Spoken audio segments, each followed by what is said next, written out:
Dear students of class 8th, let us do today language work of the lesson Rustum and Sohrab. Please open page number 108 of your English textbook. Language work. Look at the pair of sentences. Rustum should be killed, only then can our armies dream of victory. These two sentences can be combined into one using unless. Unless is a conjunction. तो हम आज ये सीखेंगे conjunction को कैसे हम इस्तेमाल करते हैं दो सेंटेंस को मिलाने में. Unless Rustam is killed, our armies cannot dream of victory. जब तक न रुस्तम को मारा जाए हमारी फौज फतह या कामयाबी का ख्वाब नहीं देख सकते हैं. Here is another pair of sentences. You must apologize. I will not forgive you. Unless you apologize, I will not forgive you. Remember, unless को एक ही क्लाज में not साथ नहीं आता है. अब नीचे दिया गया है, इनको अब हमें unless लगाना है. Conjunction unless. Now combine the following pairs of sentences with unless as shown in the example. You must run fast, only then can you catch the train. इसको क्या करेंगे हम? Unless you run fast, you cannot catch the train. तो पहले को कैसे हम unless करेंगे इस्तेमाल? Unless you run fast, you cannot catch the train. इसी तरह दूसरा है, You must work hard, only then can you get a first class. इसको कैसे करेंगे हम? Unless you work hard, you cannot get a first class. You must work hard, only then can you get a first class. Unless you work hard, unless you work hard, you cannot get a first class. इसी तरह तीसरा है, You must hurry, otherwise you will not catch the bus. Unless you hurry, you cannot catch the bus. Unless you hurry, you cannot catch the bus.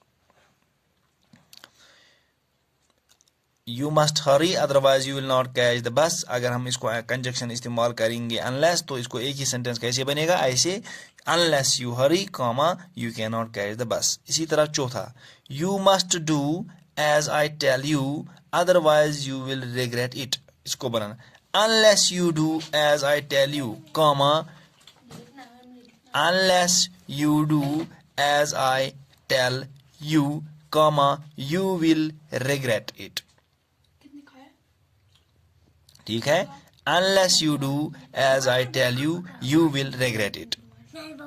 पांचवा, You must tell me about your problem, only then can I give you some solution. Unless you tell me about your problem, I cannot give you some solution. पांचवा, Unless you tell me about your problem, I cannot give you some solution. अब B part है इसका. Look at the following sentences from the story. If you had not raised your war cry, I would not have been unnerved. If I had been able to find a younger champion, I would not have called you away from your aged father. Now match each clause from column A with a clause from column B and make meaningful sentences like those above. देखिए, if I had worked harder, इसको क्या लगेगा? ये conditional clause है, यहाँ से इसको क्या जुड़ेगा? I would have got more marks. D आएगा. इसको पहला जो है कॉलम ए और कॉलम बी में पहला है कंडीशनल क्लॉज है. ये सब इफ क्लॉज, इनको इफ क्लॉज भी बोलते हैं, कंडीशनल क्लॉज भी बोलते हैं. यहाँ पे शर्त है, if I had worked harder, अगर मैंने मेहनत ज्यादा की होती तो मैंने ज्यादा मार्क्स लाए होते. If I had worked harder, इसको डी पार्ट आएगा, I would have got more marks. If the driver in front had not stopped so suddenly,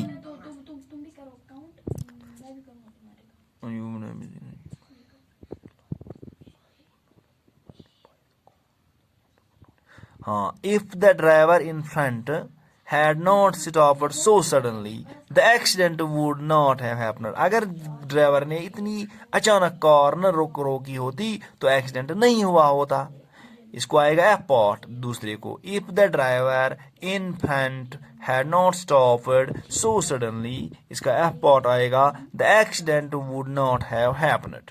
तीसरा, if the weather had not been so bad, अगर मौसम इतना खराब न होता तो क्या हुआ होता। इसको आएगा a pot. We could have gone out, अगर जल्दी मौसम इतना खराब ना होता तो हम बाहर जा चुके होते। If the weather had not been so bad, we could have gone out. So इसका पहला वाला कंडीशनल क्लॉज है और जो इसको दूसरा पार्ट है तो ये मेन क्लॉज है, प्रिंसिपल क्लॉज है। तीसरे को आएगा ए, if the weather had not been so bad, we could have gone out, ए आएगा। चौथा, if you had arrived earlier, if you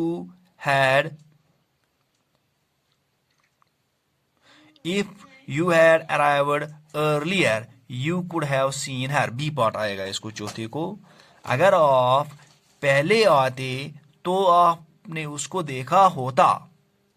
conditional clause ये भी है, इफ क्लॉज है ये। If you had arrived earlier, अगर आप पहले ही पहुंच जाते तो आप उसको देख पाते। If you had arrived earlier, B part आएगा you could have seen her. पांचवा, if you had moved the injured to hospital immediately, you might have saved his life, अगर आप जख्मी को जल्दी अस्पताल पहुंचाते तो आप उसकी जिंदगी बचाते। पांचवें को आएगा C part, if you had moved the injured to hospital immediately, you might have saved his life. इसी तरह छठा,